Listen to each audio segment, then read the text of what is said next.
Bismillahirrahmanirrahim. Assalamualaikum warahmatullahi wabarakatuh. Alhamdulillah kita masih bisa melanjutkan kajian kita tentang membangun personality dalam segmen Jibril, Jabaran Ilmu Orisinil.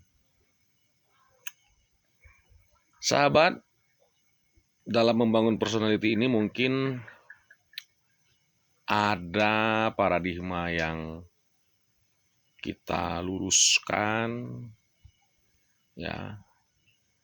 Ada sesuatu yang baru kita dapatkan, pemahaman. Mungkin ada juga yang sifatnya mempertajam pengetahuan, mempertajam pemahaman. Gitu. Tapi secara umum lebih dominan kita mendapatkan sesuatu yang baru mungkin dan memperbaiki paradigma yang lama. Kita ganti dengan paradigma yang baru lewat kajian Kitabullah dalam bahasan membangun personality ini, ya. Selanjutnya kita ketemu kembali dengan lafaz insan dan lafaz nafs di surat Qaf, ya. Di surat Qaf. Ini agak panjang mungkin kajiannya, karena nanti kita akan ketemu lagi dengan istilah yang baru, ya. Istilah yang baru atau mungkin istilah yang sudah pernah kita kenal juga, ya, yaitu dengan yang namanya disebut dengan Qorin. Ya. Pernah mendengar kata Qorin? Nah, ternyata diri kita ini ada korinnya, ada jin korin, katanya begitu kan. Apa dan bagaimana korin itu akan kita ulas sesuai ayat ini, ya. Dimulai dari 16. Walaqad khalaqnal insan wa na'lamu ma tuwaswisu bihi nafsah wa nahnu aqrabu ilaih min hablil warid.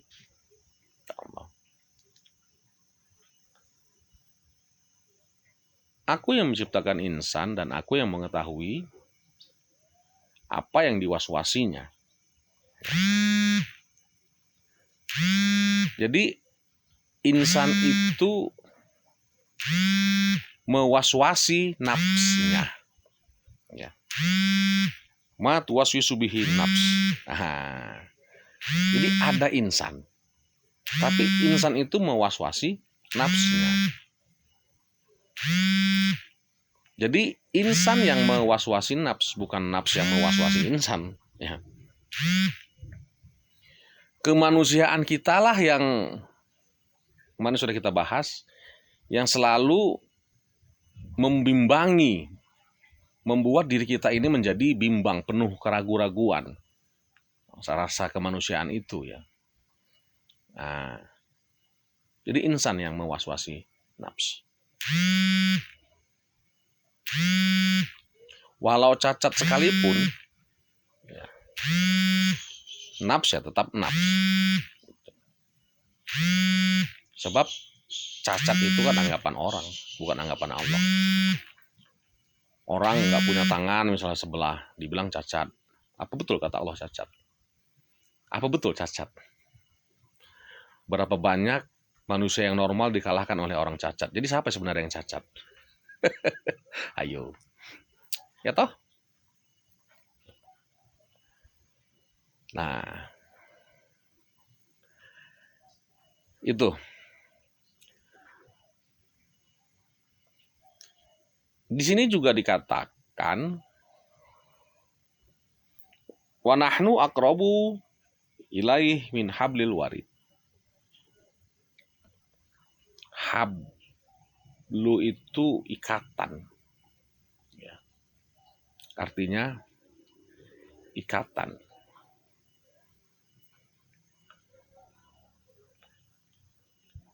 Dan Allah sendiri tidak memakai kata-kata insan, ya, untuk mengeksiskan, untuk menyatakan eksistensinya, ya. Tidak. Tapi ini dipakai adalah nafs. Jadi Allah tidak pernah menggunakan kata insan untuk menerangkan eksistensinya, tapi yang Allah pakai adalah nafs.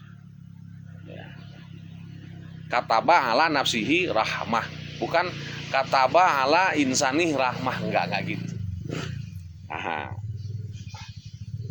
Makanya nafs itu sakral, dan nafs itu tidak bisa dikatakan negatif karena Allah memakai istilah itu untuk menerangkan eksistensinya. Gitu. Maka nafs juga ada yang cacat. Ya. Kata urat itu kan berasal dari kata warid. Hamdil warid diadopsi menjadi ke bahasa kita adalah urat, ya. Apa gunanya urat atau saraf pada manusia?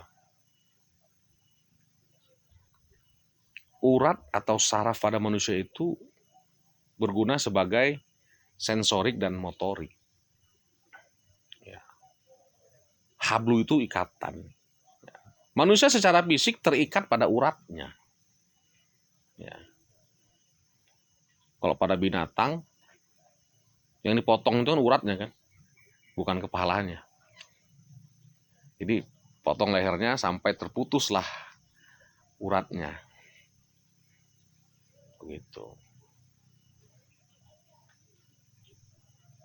Manusia walaupun digerakkan oleh sensorik dan motorik, tapi Allah bisa menggerakkan lebih dari itu. Nah, itulah menunjukkan dekatnya Allah itu.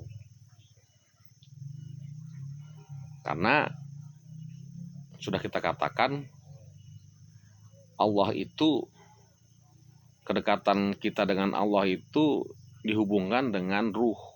Ruh itu ada di kolbu, bukan di urat. Ya. Ruh itu di kolbu, bukan di urat. Nah, begitulah kalau secara. Jadi insanlah yang mewaswasi nafs, bukan nafs yang mewaswasi insan. Gitu.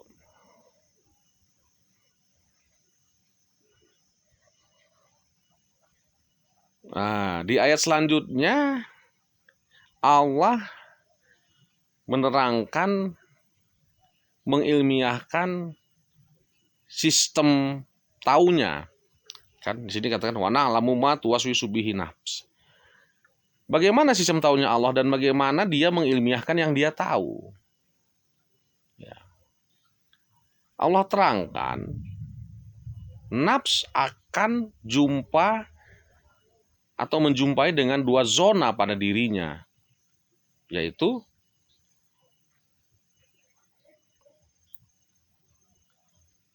yamin dan simal. Idh yatalaqal mutalaqiyani anil yamin wa anil simal. Manusia akan berjumpa dengan dua zona yang ada di dalam dirinya, yaitu yamin dan simal, kanan dan kiri. Ya. Wa yalfizu min qauli illa ladaihi raqibun wa atid. Raqibun atid. Sehingga apapun yang dikaulunkan oleh nafs, ya, apapun yang dikaulunkan oleh nafs, yang diungkapkan, yang diucapkan adalah di situ ada raqib dan atidnya.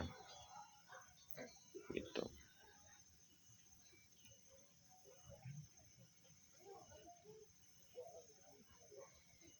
Rokib itu secara bahasa artinya menggambarkan posisi, terikat pada norma-norma budaya, terikat pada tradisi, terikat pada dogma. Nah,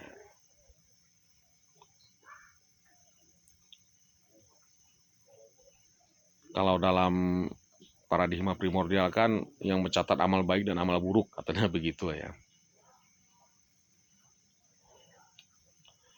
Atid itu menggambarkan sifat bandel, sok tahu, sok ngerti, sok debat, yang berasal dari akal. Ya. Yang berasal dari akal.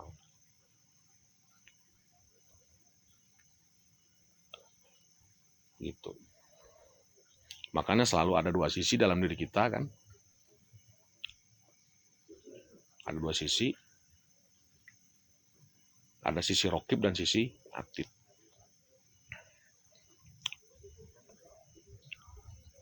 Wajaat sakaratul maut bil haq.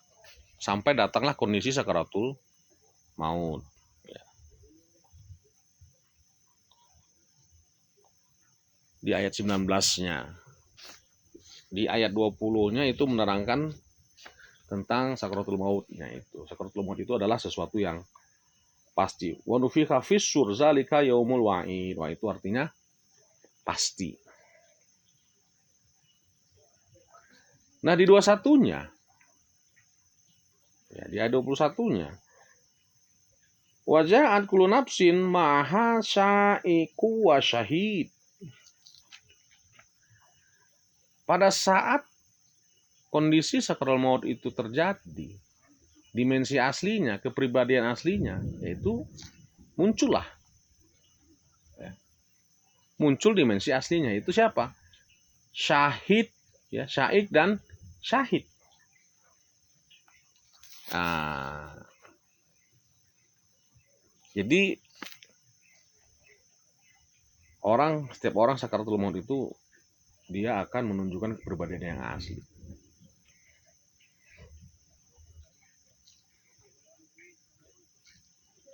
Di ayat 22-nya, laqad kunta fi ghaflah min hadza fakashafna anka ita'aka fawasurakal yauma hadid. Pada waktu terjadi itu, nafs sudah gofil. Gofil itu artinya lalai. Ya. Jadi orang yang belum pernah belajar sakaratul maut, ia tidak mengerti. Ya. Gitu. Ia tidak mengerti idenya. Tapi dia kasyaf dengan dimensi ini, sedang orang lain tidak. Ya. Baru menyadari bahwa ia itu dalam kondisi mati. Oh, ternyata aku sudah mati. Begitu. Ternyata aku sudah mati. Itu sakaratul maut. Sakarat itu artinya mabuk, maut itu mati. Jadi mabuk mati.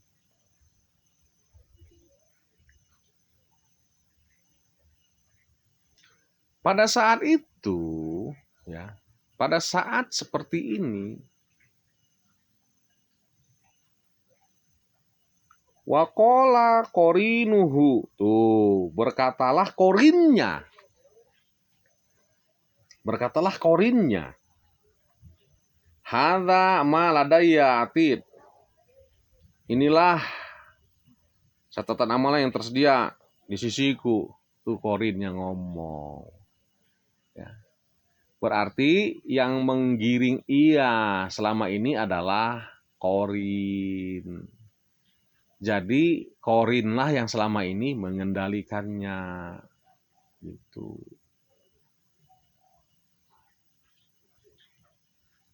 Ya. Korinlah yang selama ini mengendalikannya. Siapa itu korin? Nanti kita bahas.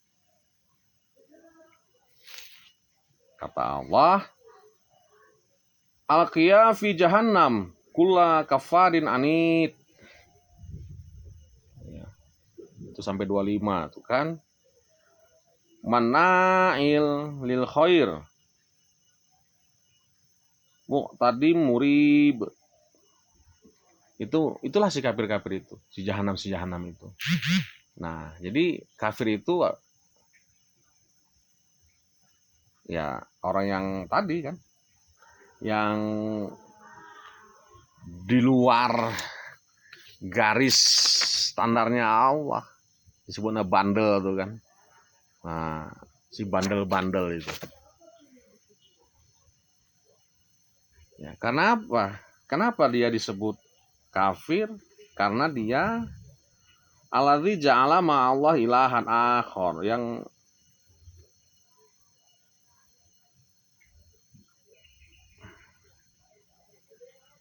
karena ia tidak ahad lagi kepada Allah, tapi ada ilah yang lain. Ada ilah yang lain, dia tidak Allahu ahad. Begitu. Menjadikan sesuatu yang lain menjadi ilah, sehingga Allah tidak ahad lagi. Qala qorinuhu. Wah, ini berkata lagi korinnya. Ini korin yang beda lagi nih. Ya. Rabbana ma atghaituhu walakin kana fi dolalim ba'id. Ya Allah, aku tidak menyesatkannya, tapi dialah yang berada dalam kesesatan yang jauh. Oh, buang badan. Ada korin yang tidak mau bertanggung jawab. Itu buang badan dia. Ya. Saya lepas tangan. Nah.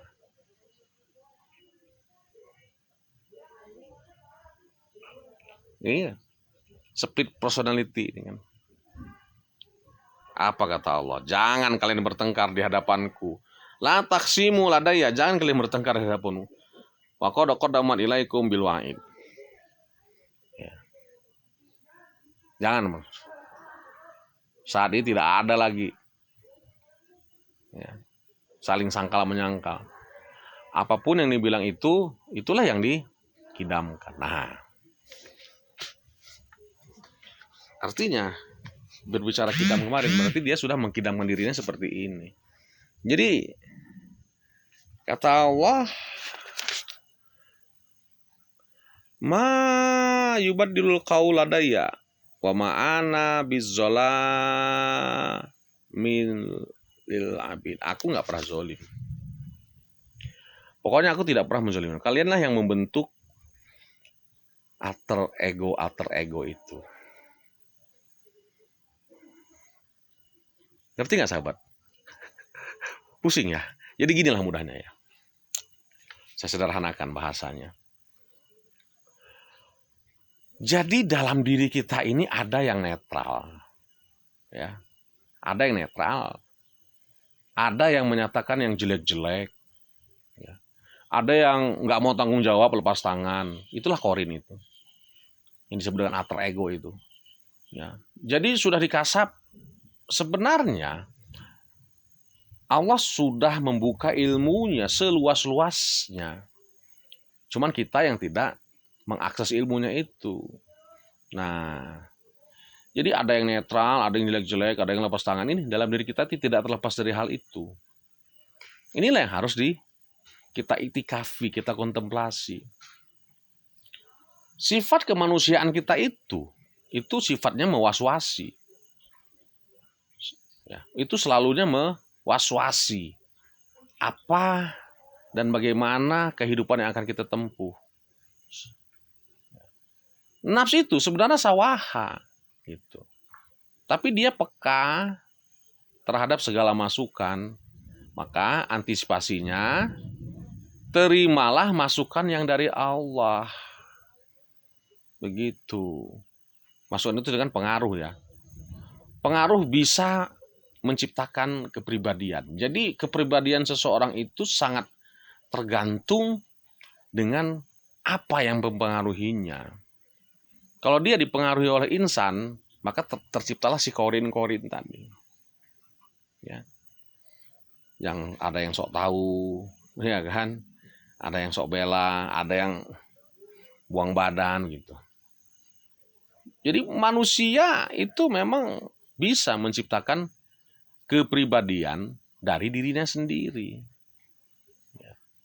Jadi apa itu korin? Korin itu adalah kholqin jadid, kepribadian, ya, kholqin jadid atau makhluk baru, kepribadian yang negatif. Dari mana munculnya? Dari norma budaya, dari tradisi, dari cek si A, cek si B, cek si U, cek si Z, dan lain sebagainya. Nah, itu. Setiap yang jelek ya, adalah lawan, bukan kawan. Jadi jangan kita memberi kesempatan ya si korin tadi ngomong ya, agar tidak jadi kawan. Ketika kita dalam kondisi tertentu mendapat sebuah permasalahan, nah, mari kita cek itu semuanya. Ya, kita cek. Kalau dalam diri terjadi tawar-menawar, cek siapa yang ngomong. Ini yang ngomong siapa? Yang berasal dari mana ini ngomongnya? Yang ngomong apakah setan? Ya, apakah Allah lewat ajarannya? Ini harus kita cek. Identifikasi mana yang dari akal, mana yang dari kalbu. Nah, itu harus dicek. Begitu. Bagaimana meletakkan iman pada suatu ajaran? Nah, jadi kalau diri kita ini kurang tarbiyah, ya, kurang pendidikan, maka akan mudah terjadi was-was. Ya. Tentang anak was-was, uang was-was,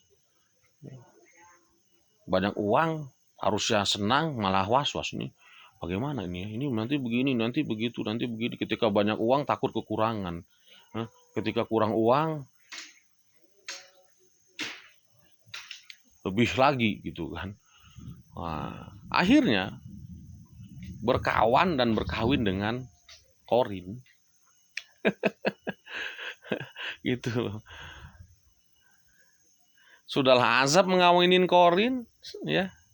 Ditambah lagi ngawinin korin orang lain. Waduh. Jadi jalan kawin itu iman, ya, bukan korin. Ya.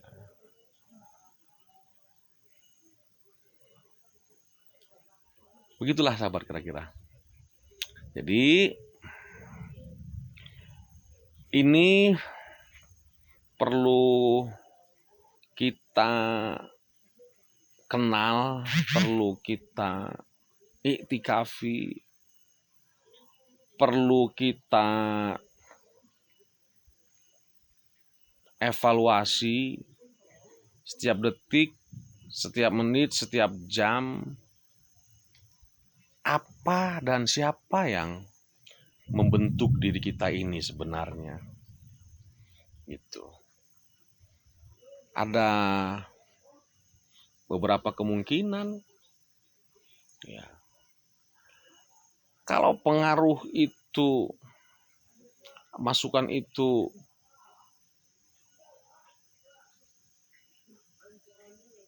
memberikan bisikan yang negatif, jelas itu adalah korin. Ya, korin. Itu bukan dari kolbu itu.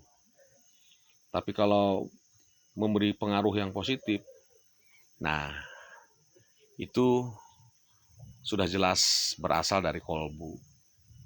Ya. Kalau masih ragu, berarti itu insan. Maka jangan pernah mengambil keputusan di saat kita ragu. Kata Nabi juga begitu kan. Ya. Mukmin itu sebuah kepastian. Maka bentuklah personality kita ini menjadi satu wujud atau satu makhluk yang pasti, positif, bukan negatif. Apa bahan konfirmasinya? Ya, siapa konfirmatornya? Konfirmatornya adalah Allah Subhanahu wa taala via kitabullah. Demikian. Assalamualaikum warahmatullahi wabarakatuh.